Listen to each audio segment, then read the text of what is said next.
મોદી 2 દિવસના ભૂટાનના પ્રવાસે વડાપ્રધાન ટોબગેએ મોદીને ભેટીને કહ્યું, મારા મોટા ભાઈનું સ્વાગત છે. ગાર્ડ ઓફ ઓનર આપવામાં આવ્યું.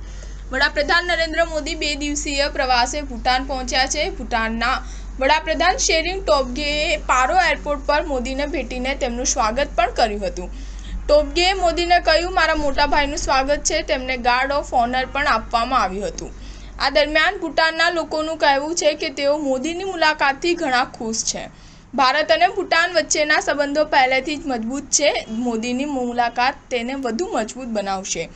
ન્યૂઝ એજન્સી ANI અનુસાર પીએમ મોદી 22-23 માર્ચે ભૂટાનમાં રહેશે. અગાઉ તેમની મુલાકાત 21-22 માર્ચે થવાની હતી. ભૂટાનના પારો એરપોર્ટ પર ખરાબ હવામાનને કારણે તેને રદ કરવામાં આવી હતી. પીએમ મોદી ભૂટાનના વડાપ્રધાન શેરિંગ ટોબગેના આમંત્રણ પર ભૂટાન પહોંચ્યા છે. વડાપ્રધાન ટોબગેએ 5 દિવસ 14 થી 18 માર્ચ સુધી ભારત આવ્યા હતા. આ દરમિયાન તેમણે મોદીને ભૂટાનની મુલાકાત લેવા માટે આમંત્રણ આપ્યું હતું. જાન્યુઆરી 2024માં પીએમ બન્યા બાદ આ તેમની પ્રથમ વિદેશ યાત્રા હતી. સ્ટાર ન્યૂઝ 7 હંમેશા સચ્ચાઈની સાથે.